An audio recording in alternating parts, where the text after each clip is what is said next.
now, I was nobody. I'm a product of grace. Because like the teachers college I said I went to, I had to change my name to a Muslim name.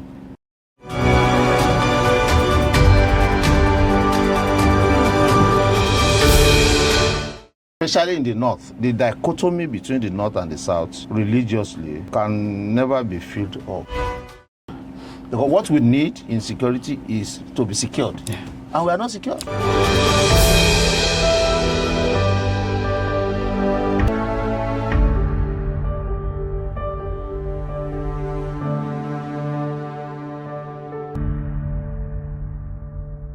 Sometimes, beyond titles and positions, it is important to hear the heart of the man behind the responsibility. Our guest today is not just a church leader. He is a voice many people look to for direction, for advice, for encouragement, and for clarity in challenging times. From faith and leadership to insecurity, politics, economics, and the future of Nigeria and Nigerians. Today promises a deep and honest conversation. I'm pleased to welcome our guest to our studio. Our guest is the chairman of the Oyo State Christian Association of Nigeria, Reverend Dr. Elisha Olukayode Ogundiya, and I am Dr. Gbenro Adesina, your host. You're watching PrimeStar TV. At this point, let me tell you that we will really appreciate, as you're watching this program, that you like, you subscribe, and of course you want to know your feedback about this program. So we appreciate if you can just go to the comment section and tell us about how you feel about this program. Reverend Doctor, it is good to have you, sir. Thank you, Dr. Gbenro. I'm glad to be here too this afternoon. Before you became what you are today, you were somebody who was Elisha Olukayode Ogundiya. Well, thank you very much, Dr. Gbenro. Before now, I was nobody. Yes. I'm a product of grace. And it is the grace that has made me to be who I am today. My father was a Christian, a deacon in a Baptist church. I was born in Lagos. And I grew up in Lagos. When was that, sir? That's about 65 years ago. Yeah, okay. I want the year and the month. Well, I was born on Thursday. Okay. 8th of June, 1961. Okay. By 8th of June this year, I'll be 65 years old, by God's grace. So I was born in Lagos and schooled my primary education in Lagos Midway. Okay. And what was the first school? I attended National Primary School, Abule Ijesha, in Lagos. We were living in Shomolu. Okay. And my father was a hawker. That's why I said I was nobody. Hawking what? All sorts of things. He says, and he make this basket that the women take to market in those days. The hand baskets that they used to. So he make it, he also hawk it, he sell it.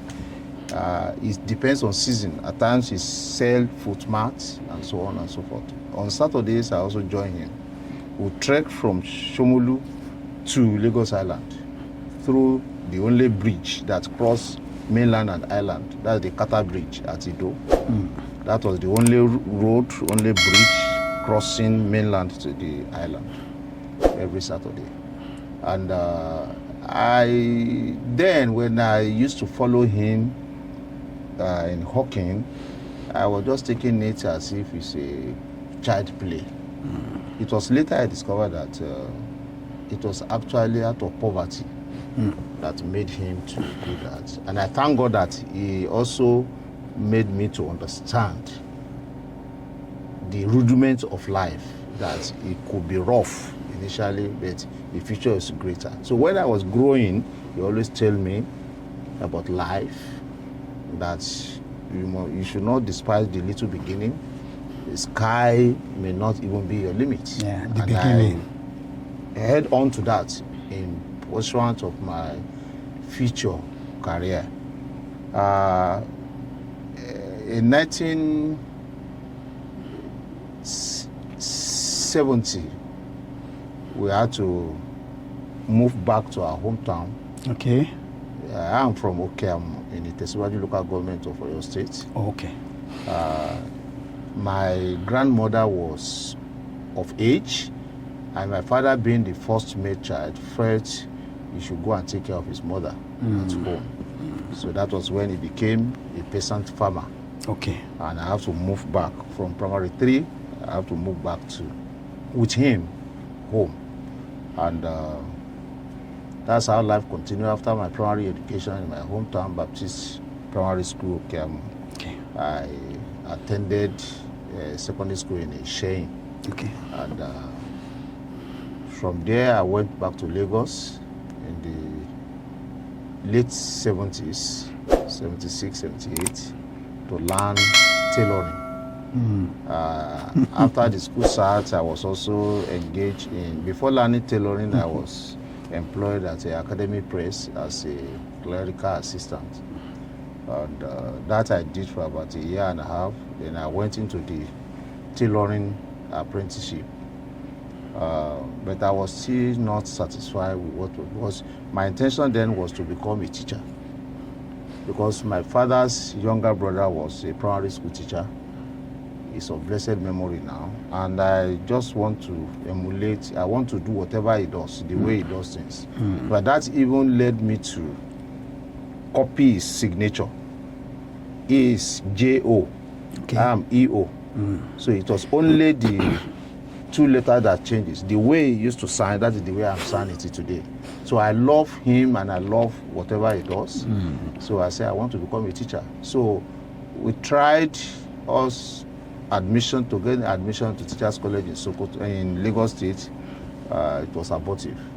And then I insisted I must be a teacher. So my maternal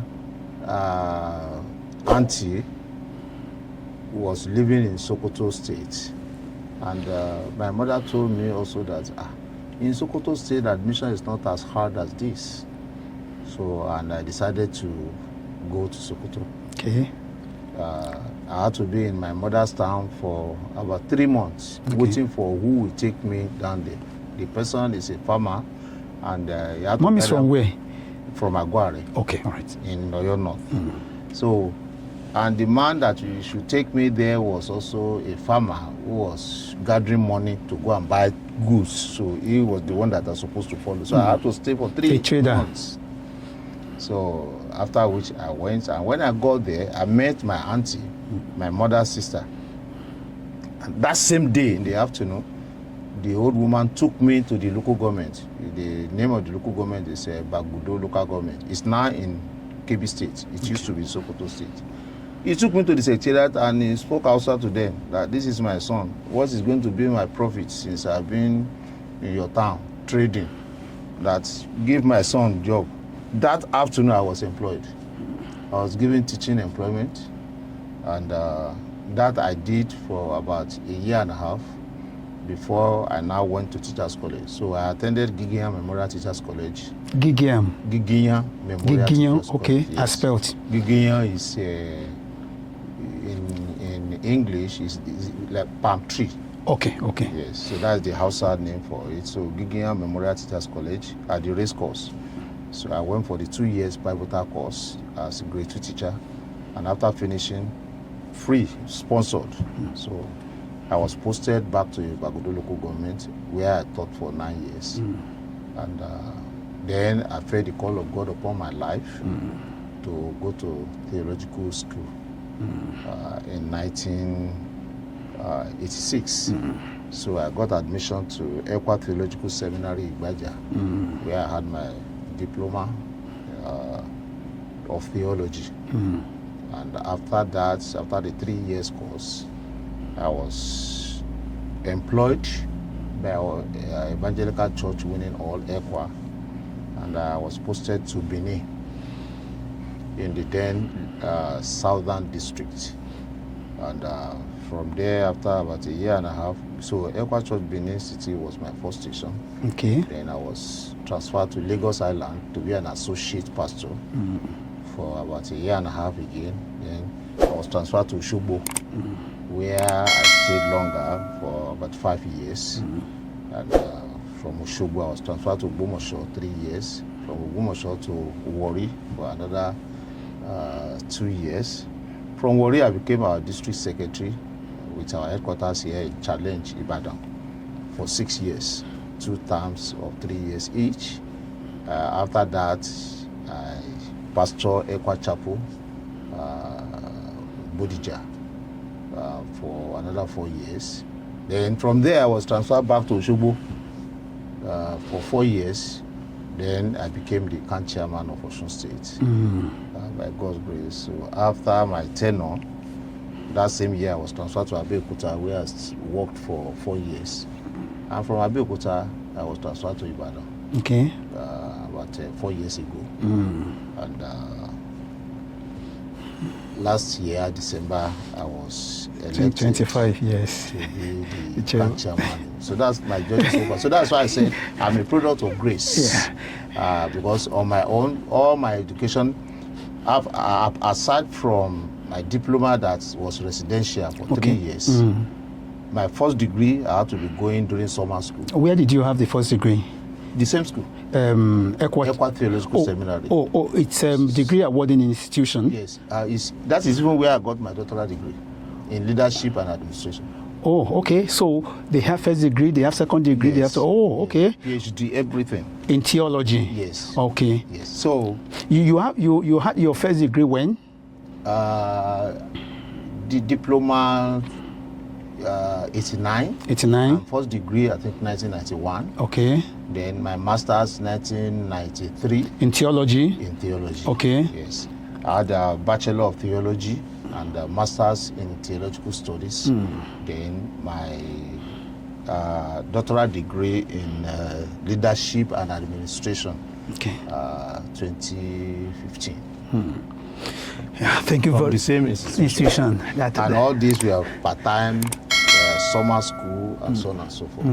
Yeah, thank you very much, because your story is very interesting. Of course, just like how you started, you said that you are a child of grace. You're a product of grace, and of course, I'm sure that many people who will have the opportunity to watch this program, they will know that that you are from poor background that will not define how far you can go in life. And that is the reason why at times we really want people to share their their story. But again, you talked about your dad. What was your mom doing? A trader. My mom was making pap. Pap, okay, selling pap in the morning and sell. Wow. Life mode. I'm sure that when you were living in Lagos, possibly you were living in a room apartment with your dad and mom. One room now. One room. Where would they get money to rent 2 rooms? But today you live in a very big mansion. Well, I'm living in a small 1-bedroom flat. Self-contained. That is workstation anyway. Who had the greatest influence on you between your dad and your mom? Both of them. Okay.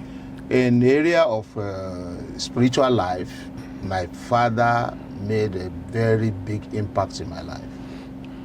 And the area of pursuit in life, my mother was a very good encouragement, because she will always be telling me that it is possible. But she was the one that made me to. I had to leave my uncle that I was living with in Lagos. I had to like run away from him to the north because of my mother's backing. That leave this place, go on. You go to teachers' college. My sister's daughter, she got trained and she's now working. So you don't have to do this much labor before you get admission to teachers' college. So she pressurized me and I went. So and that was the beginning of my breakthrough in life. So both of them had a very great influence. Yeah. And that's why I cherish they are blessed memory now. But I cherish both of them because they contributed positively to my life. Wow. If you are to remember anything about them, dad or mom, what normally comes to your mind? It's like in which aspect? For instance, in discipline. My father was a disciplinarian. Yes, he's a very committed Christian, a deacon in Baptist church, and he doesn't take nonsense with any child. Yes, he can beat when you are wrong, and he's very, very loving and caring. He didn't go to any school, but he could write and even speak pidgin English. But if a graduate is speaking in his presence, he may even be correcting him. Even if it's wrong, he will say that's the correct thing. Because that he had that boldness and he cherished education so much. That's why almost all my thesis in school, I always acknowledge him. That though he was not educated, but he loved education. And he could spend his last kobo on his children.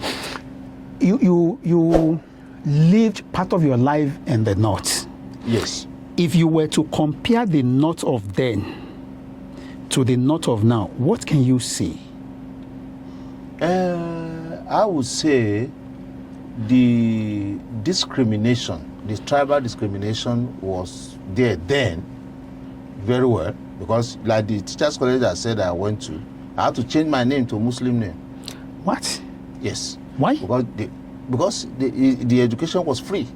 They clothe us, they feed us, they pay us transport money to our base in the north where you come from. Okay. And I was claiming that place as mine. So I have to change my name to a Muslim name. Okay. Because they won't want to see Michael in their record or Matthew or or Elisha. So I have to change and make it easier. But thank God, before I finished my course, I met with the Lord while I was in teachers' college, and I changed my name back again to my. Then I already got in the admission, and I was already a student.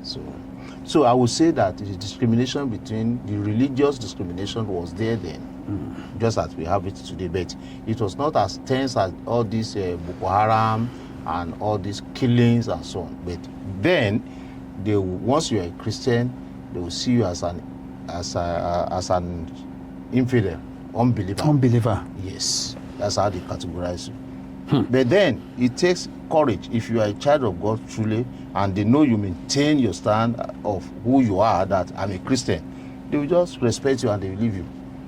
But they will do all sorts of things to convince you to their side. But not in a fanatical way as we have it today, that if you don't get to our side, we kill you or we do no. They were not violent then? They are not violent then. Okay. They are not violent. Yeah. So the violence is not there as we have it today. Then, once you're a good person, even to those who are religious malams among them, they will like you. Okay. Yes, they would like to. Whether you're a Christian or anything. Yes, they would like to transact business with you. They would like to be your friend. They would like to trust you with even their things. You know that you are a child, you are a Christian, and that you don't cheat and you do even when they cheat, but you don't. If you display the virtue, Christian virtue, they also cherish it. That's interesting. So the problem we're having now, I'm talking about the religious problem we're having now, could be dated back to so many years. Yes, so many years. Especially in the north. The dichotomy between the north and the south, religiously, can never be filled up, because they believe that the religion an average Muslim in the North believe that the religion and their culture is the same. It goes hand in hand. It's a cultural thing. Yes. So, and any other thing that, like Christianity, that we want to come is strange to them. Yes. That's serious. And so, Though there are few who are Christians too, they have been abandoned, who are even indigent. Like in Zulu local government of the present Kebbi State. They are where this General Magoro and so on came from. They are Christians, Catholic. It's a Catholic dominated area and few evangelicals. So we have few, the whole local government, we have very few Muslims. Then, among them, are many who are educated through the influence of missionaries that's brought education to them, and their parents embrace it. They were able to enter into Nigerian army and be exposed into the world. So not to always be, an endangered place for Christians. Yes, of course, yes. Especially the core north. The core north, like Sokoto, like Kano, Sokoto, Katsina, yes. Kaduna, and Exactly. And so, and there is no solution in view when it comes to the not being liberal, with religion. I don't think so. Because like I said earlier, it is the religion, their culture, and their way of life cannot be separated. That's the truth. That's the truth. You can't separate religion from culture and daily life of an average northerner. Yeah, thank you so much, sir. Let me ask this. Could you share some unforgettable memories from your journey in the ministry? Well, by June 1st this year, I will be 37 years in the ministry, full-time ministry.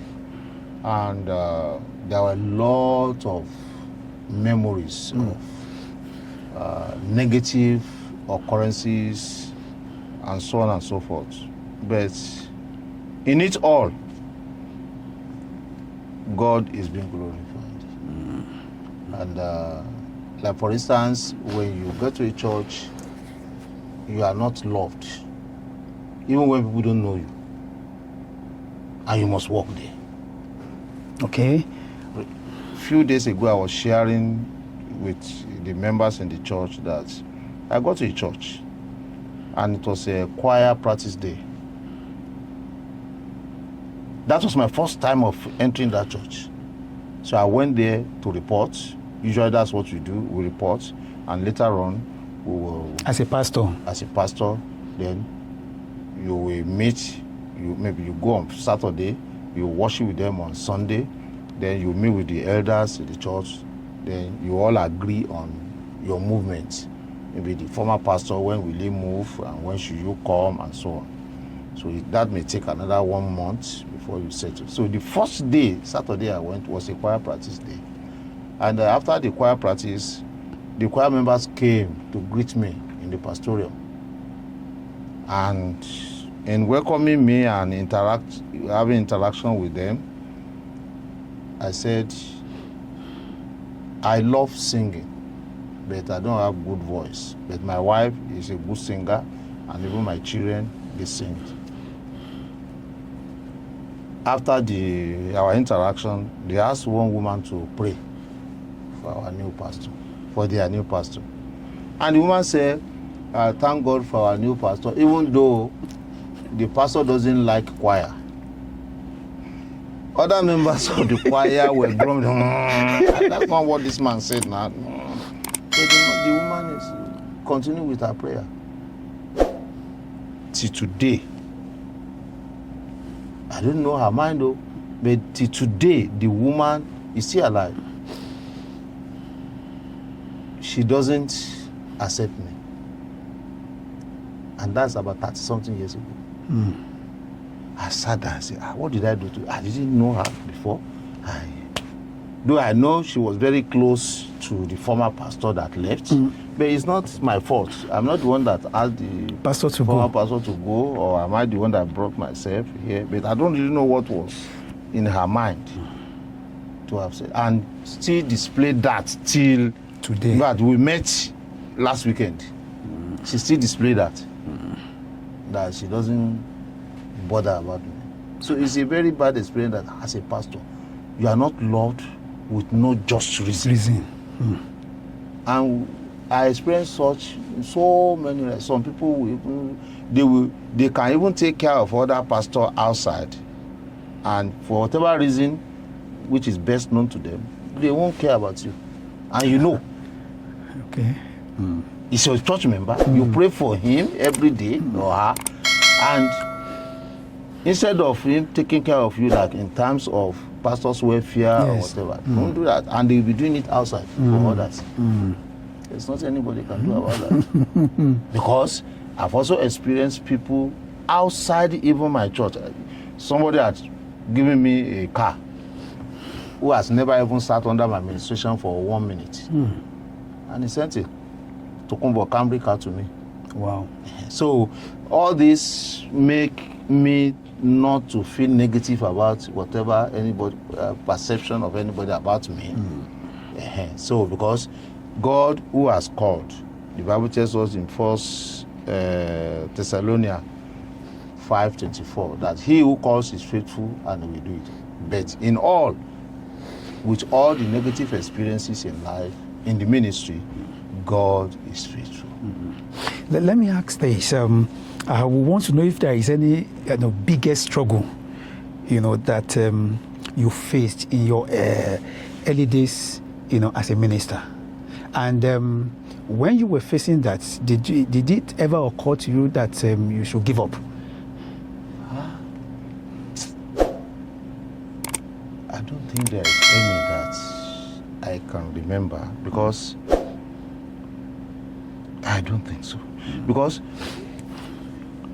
things just happen by God's divine plan and purpose. So I don't really need to struggle for anything in life. Nothing. I've worked in churches where even to take salary, they owe me like 3 years, no payment. Wow. And I'm sustained with my family. So. And you are not doing any other thing? No other job. I'm in a full-time ministry since 1989. So how were you coping? God, he who calls is faithful. Wow. He's faithful. So I remember while I was doing my master's degree, I was in Ogumosho. And the Ogumosho church, in fact, all my members that I met in the church, it was in a board of, they are adults and children, they are not up to 15. In fact, out of my own things, I have to share Christmas food with them. And they could not even pay my salary. How much was my salary then? My salary was less than maybe 7,000. When was that? That should be around 1990, maybe 1990 to 94. My salary was 7,000 naira. So I will have to leave Ogumosho for seminary in Ibaja in Kwara State. I will be teaching undergraduates. My allowance, my teaching allowance for that will be my own school fees. I will use it to pay my school fees. By weekend, I will come to Osogbo to teach at our extension seminary. Whatever money I get there at the end of the teaching is the one I use to buy food in the house at the end of the month. So that's how I was rotating. I will go on Monday, come back on Friday. Go on Monday for lecture and to attend classes and come back for 3 years. Yeah, this is life. God was faithful. Yeah, people will see you today. They do not know. They wouldn't know what you have passed through. At all. Yeah, unless one narrates one story like this. Yeah, yes. That's why I say I'm a product of grace. I'm also a product of grace. I'm also a product of grace. So briefly, because of the Christian faithful outside there, can you briefly share your salvation experience? While I was, like I said earlier, while I was in Teachers College, there was one man. In fact, it was just last year before a lady in my present church got us connected since that time, since 1981. That man was an elderly person. I think he should be in his 40s then, while I was in my 30s. He was a soldier from Gusau, Okay. Education Department. So they sent him for training from Nigeria Army. Gusau should be Sanfara. Yes. Okay. Then it was Sokoto State. Oh, okay. So, and I have my bed and his bed by each other. He's from Ondo State. So, by that time, I was so wayward. I would go out with all sorts of boys, students to drink and to do. So, this man, a committed Christian, he's an ECWA member. He said, "But you are a Yoruba boy. Why are you doing this type of life?" I said, "This church life is not strange to me now. My father was a deacon. I'm used to Baptist. I was brought up in Baptist. But that doesn't stop. The youthful exuberance, doing all sorts of things." But he will always. One day he invited me to Second ECWA Sokoto. It was a Yoruba-speaking Church. And when we got there, I couldn't even remember the sermon topic that day by the pastor. But the choir sang a song on prodigal son. That was my saddest day in life that I could remember. And that was my joyous day. Two mixed together. It's a prodigal son in Yoruba. Remember home. I was not just remembering heaven, but remember I'm a son of a deacon at home. The type of life I'm living in Sokoto, my father must not even hear it. He will not be happy with me. And I wouldn't want him not to be happy with me. But why then should I continue with this type of life? So that's why I said I was sad and I was happy. I didn't tell him. And that's how we left after the service. But I will forever remember that song by the choir. So we came back to the dormitory, and not long before, after then, we finished the school and we parted ways. In fact, until I would say God used him to be instrumental to my salvation. But he led me, but I didn't tell him what I experienced that day. But that was the day I gave my life to Jesus Christ. What is his name? Then it was Sergeant Samuel Omowale. So I wrote a book a few years ago, and I titled it My Jihad. Yes. When you're not a Muslim. Yes, My Jihad is the title of the book. After my Osun experience, after finishing my tenure as camp chairman in Osun. So I titled it My Jihad. So a lady in my church got a copy of the book last year, and he said, "Daddy, this is my jihad. You mentioned the name of one man, and that man, the name is a member of our church at Ilorin."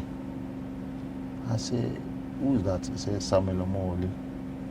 He said, let her confirm from her mother, and she called the mother that the mother should please send the picture of that man. Within 2-3 minutes, the picture was sent, and lo and behold, it's the man. It's an old man now. I think he should be around 80 now. So, and I said, "This is the man." And I now got his phone number. I called him. He couldn't even remember again, but I told him what happened. We have not seen since then. But I'm just praying that the Lord will spare our lives. So one day, when I go to Ilorin, I will go and look for him. Amen. So, but I will forever remember his lifestyle and how he was instrumental to my salvation. How do you conceptualize jihad? What I mean, jihad is a spiritual war in Islam. And why I titled the book My Jihad is my spiritual journey and war. So, like this story I told you, yes, sir, to my experience in Osun as the camp chairman during the hijab saga and so on and so forth. Yeah. We were all that were put together in the book. So that's why it was titled. So it's my life history. It has nothing to do with killing people and all of that. No.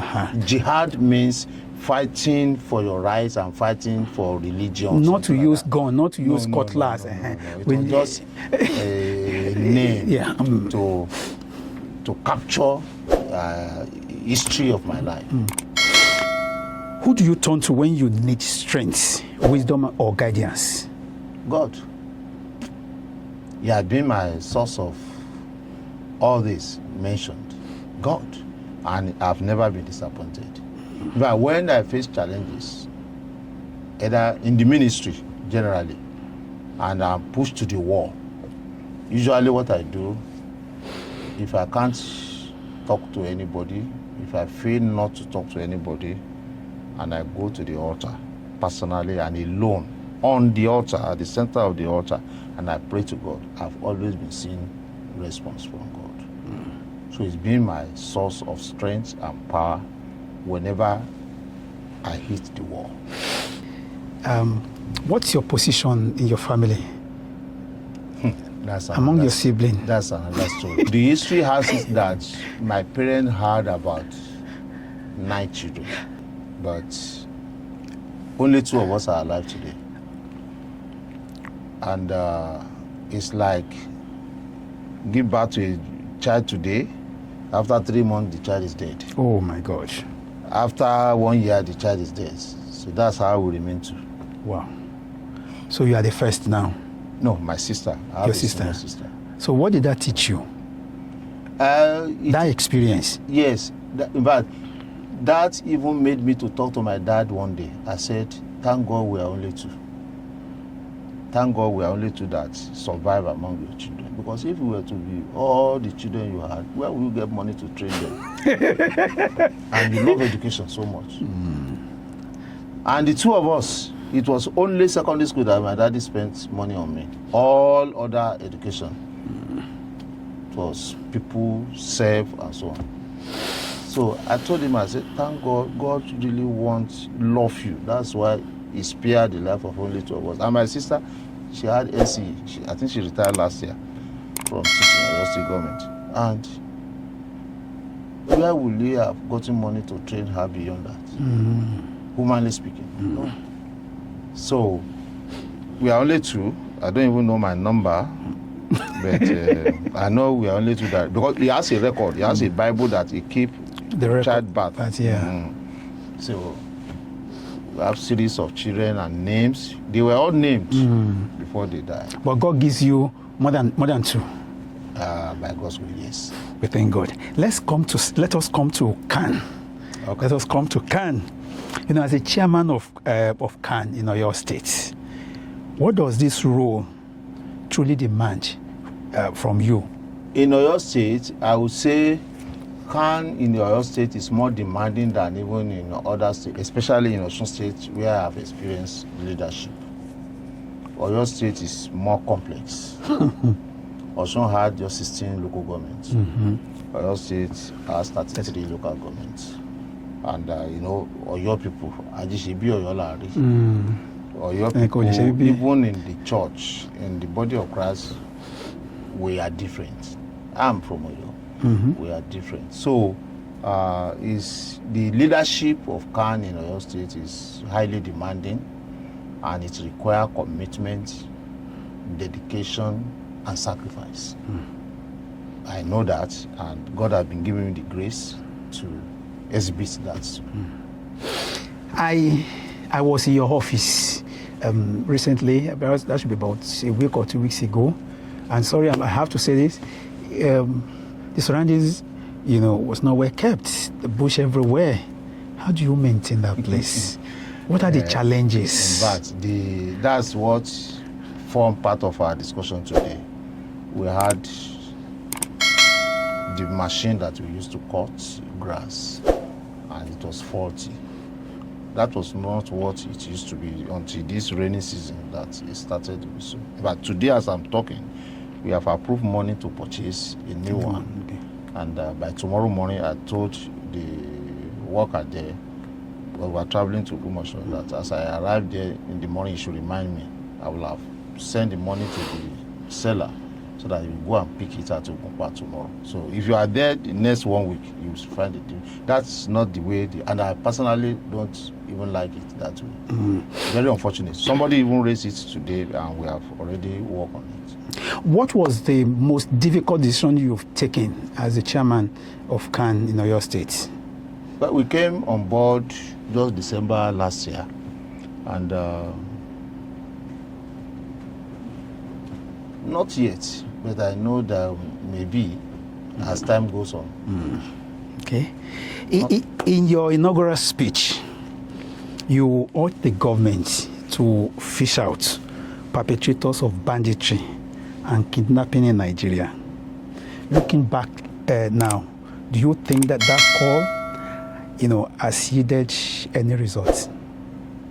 I think the government is trying, but I don't think their efforts has yielded expected results. I don't think so. Because, yes, it was mentioned in my inaugural speech.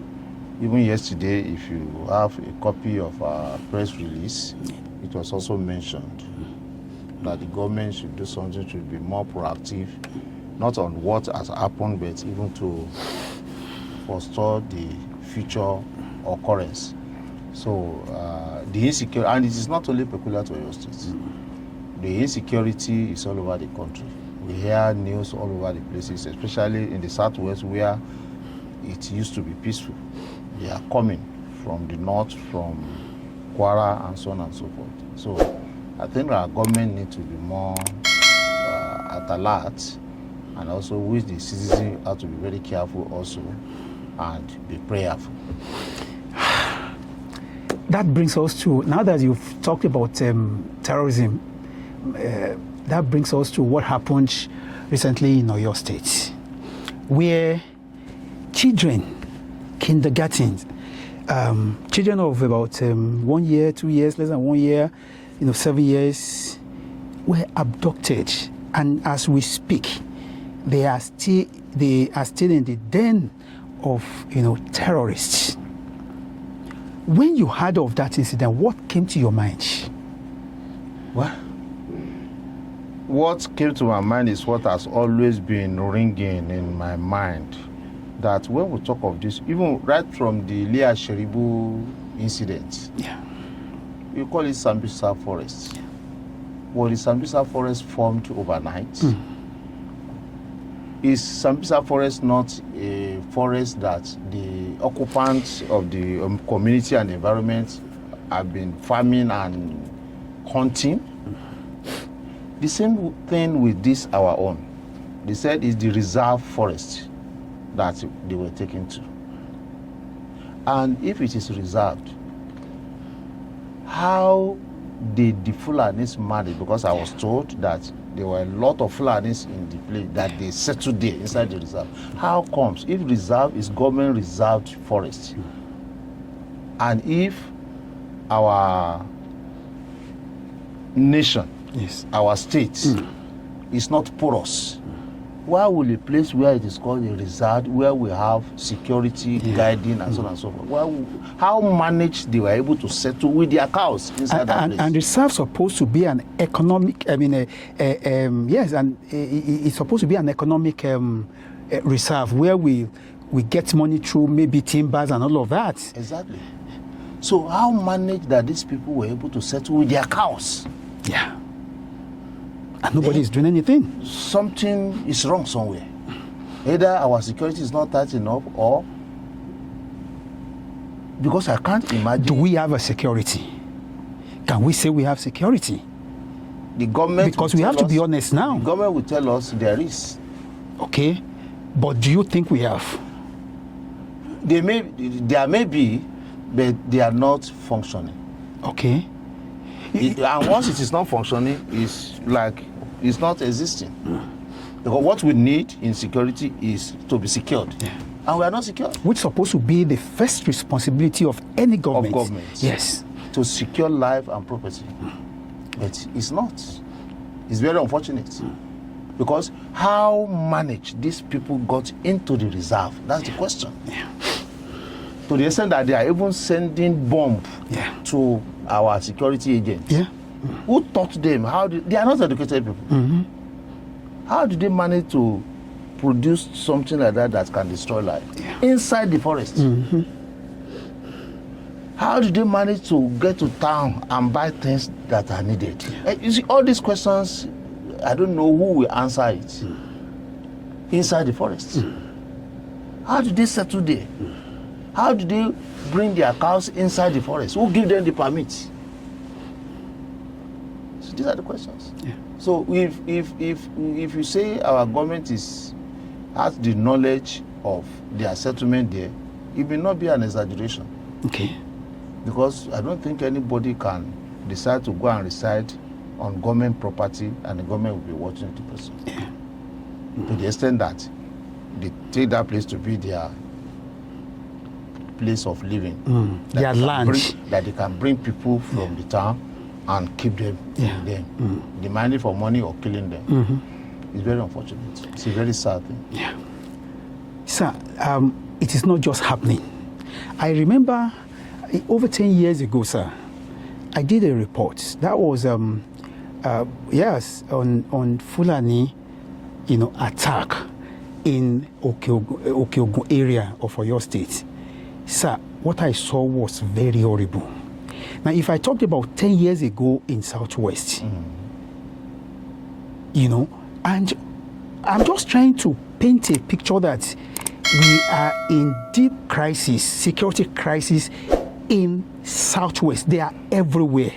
What is a way forward? What can we do? I think what we can do is, number one, for us as religious leaders, to be prayerful, because with God, all things are possible. Number two, as government, any serious government should be able to do something to, like our government in Oyo State, we all had it, that they went and bought aircraft. Surveillance. Where are the aircrafts? Yeah. They said they are now assembling it. Assembling them too in Lagos, and that they will become functional in June, before the end of June. What of these people that have been taken into the bush? Yeah. If you have aircraft and there are military men inside the aircraft, they can deal with the situation. Yes. So, and that is how much? 7.something billion. And that's just assembling, and it has been purchased for over how many months now? Yeah. Since last year. So until you have a government that can really put the masses at heart, if as a politician, if as a big man, I can pay police or security people, or I can make use of them to secure me, what about ordinary person? 2 years old children who are taken to school, 4 years, even years, 1 year, 7 years. Yeah. There was innocent children in the bush. Yeah. There was a child that was backed by a woman. That child is less than a year. You see, so until we have a government that we have empathy, not just sympathy. Oh, may their souls rest in perfect peace. That's not what we need. We're on top of the situation. Somebody who can have empathy, who can put himself in place of these people that are suffering. Until we have such people, before we can have results, even before it happens. Let me ask this, sir. What is the position of CAN on this development? We, like I said earlier, we made a press report. And by God's grace, tomorrow we'll be going to visit those who have lost their beloved ones in Ogbomoso. Because most of them live in Ogbomoso. We are working on that, and we are praying. Tomorrow has been declared prayer and fasting day, according to the press release yesterday. So far, that is what we are. And we have appealed to the government also to do something very fast about it before these people begin to die. Even if they are not killed, these innocent children, because of poor environment. I was, there was a heavy downpour overnight yesterday, the day for yesterday, stroke yesterday morning. When we were praying with my wife, I said, see, the weather has changed. We were even trying to use curtain to cover the window early in the morning because of cold weather. I said, imagine these people that are in the custody of the kidnappers. They can't change their clothes. Yeah. No clothes to cover up. Yeah. No room to stay. Yeah, women are there. So you can just imagine. So we need to be praying and also see how God will miraculously Because there was an incident reported to me by one of the church leaders, GOs, recently, that in Okegun area, in fact, in Itesiwaju local government, that a man and his wife were laid on the way in the bush on a motorcycle, and the woman was released to go, and the man was tied to the tree with two guiding him. They tie him to a tree and with their guns, and they were watching him. And as the Lord will have it, the two of them slept off. Jesus. And the rope got loose. Wow. And that's how the man escaped. That is very good. Something that happened between February and March this year. In the same area, they brought all the report to me, and we wrote the security people and so on and so forth. They were learned, they have been able to nab some of them. But the same people, set of people, the boy also was kidnapped, and they have been asking for ransom and so on and so forth, and they tie him on the tree. Those who are guiding him also got slept off, and the rope loose, and the boy escaped. The third one is now said they are coming to the village and take all of them away. That's why they cried out. So if God still worked like he did for Paul and Silas, and the chain were broken when Peter was in jail, then the same God is still at work today. So God will, and we are trusting him that he will miraculously release this people back to us. Concretely, can you say that the government of Nigeria is trying, to resolve the insecurity that we have? I think they are trying. Both the federal and state government, they are trying, but their effort is not yielding results. Why is it not yielding results? Are they sincere?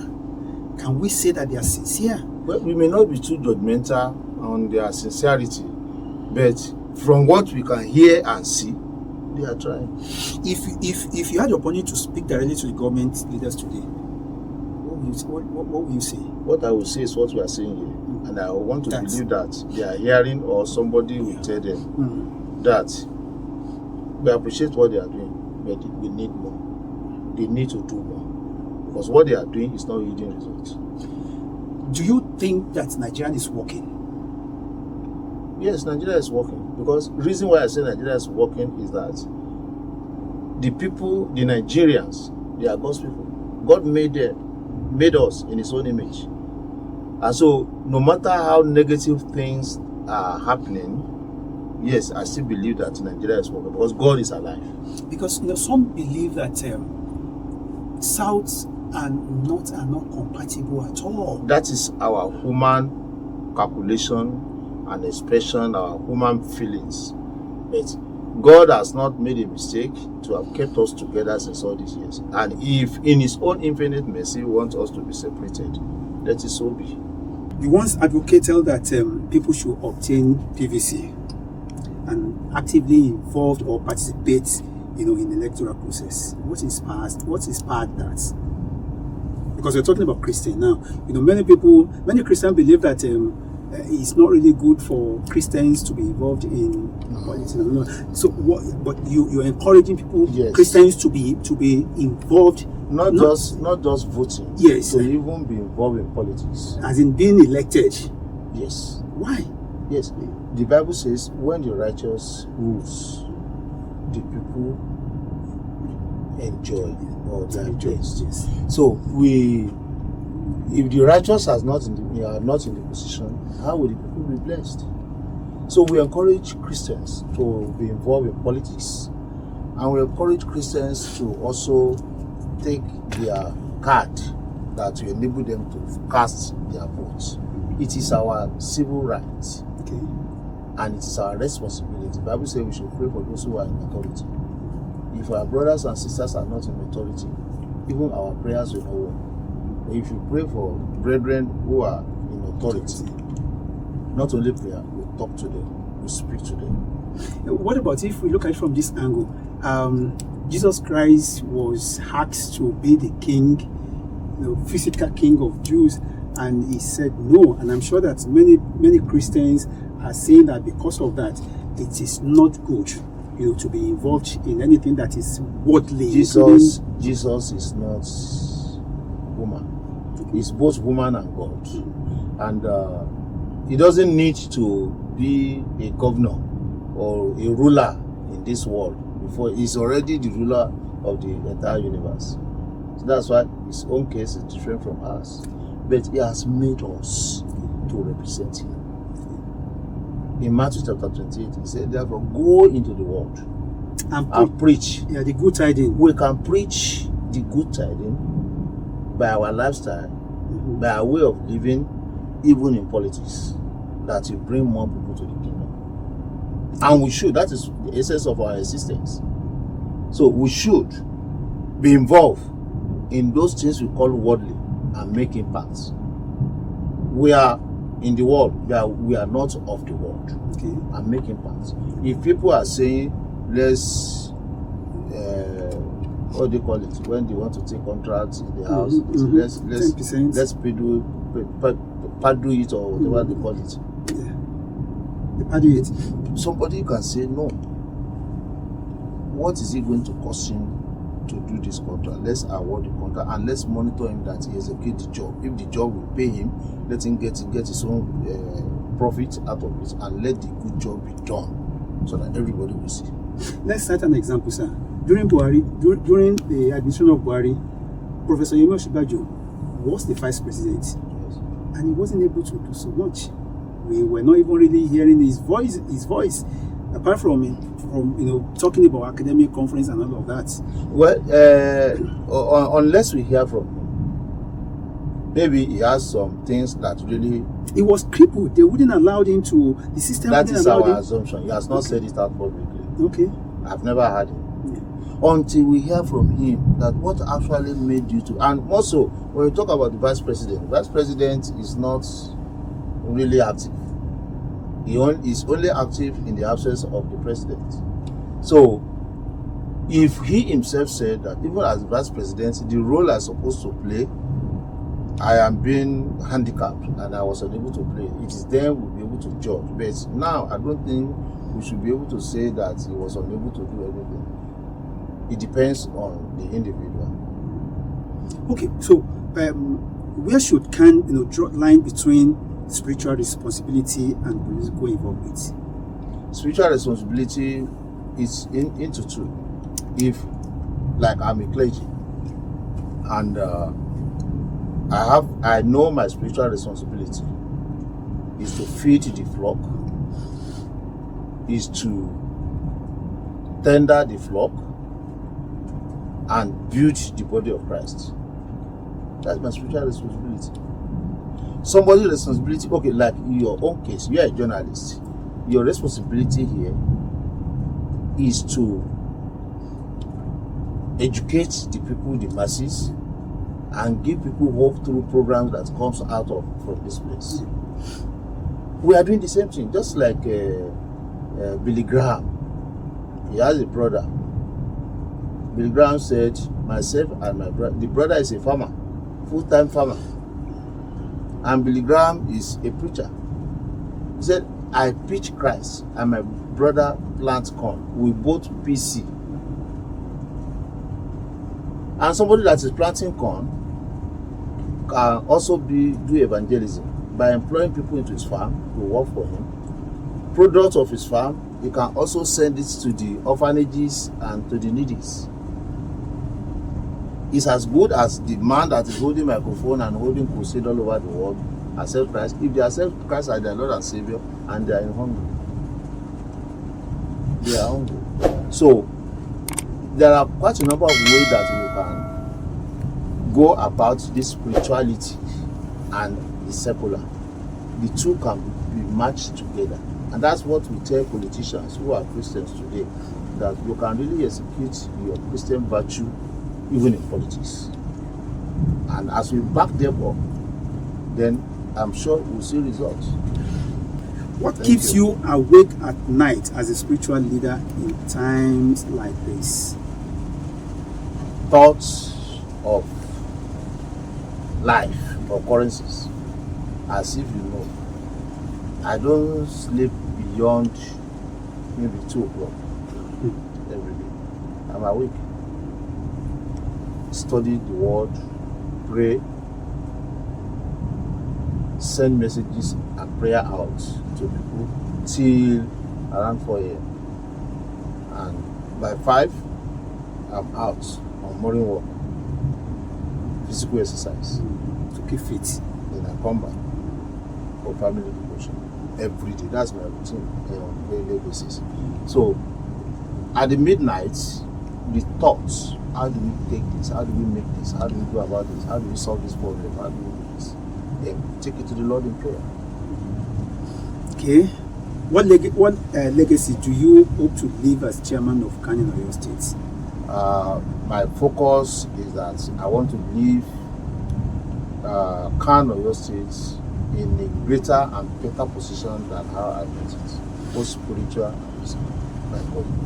On the last note, sir, what message do you have for Christian in Oyo State and Nigeria at this critical time?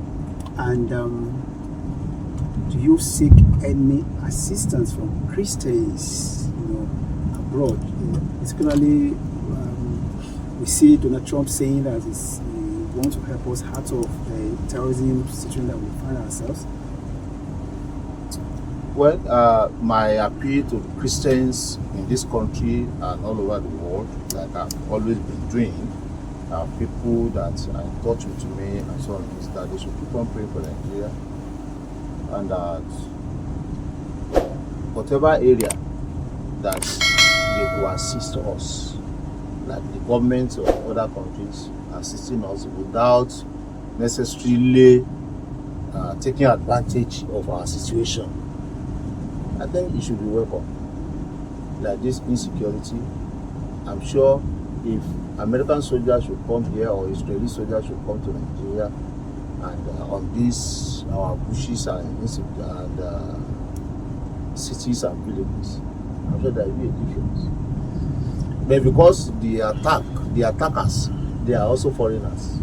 They are powers. I want to believe that they are powers that is beyond Nigeria. But if another power from outside that is beyond theirs will come, I think we'll be able to resolve this issue and be at peace again. But presently, they have already invaded us. And that's what I cried for while I was in Oyo. You mean the terrorists have invaded us? Of course, yes. Where in this country, which town, which city, which village are the activities not happening? Particularly in the southwest. It's almost everywhere now. So we need God's deliverance and we need support from people that God will raise from outside Nigeria to deliver us. Reverend, thank you, sir. Thank you so much for being our guest and for sharing this valuable insight with us. We sincerely appreciate it. I really appreciate it. And to our audience, thank you for watching. Please keep praying, keep believing, keep trusting God, and make sure you also contribute positively, to Nigerian system. And don't forget to comment, to hit the like button and the subscription button. Until we come your way again, it is goodbye.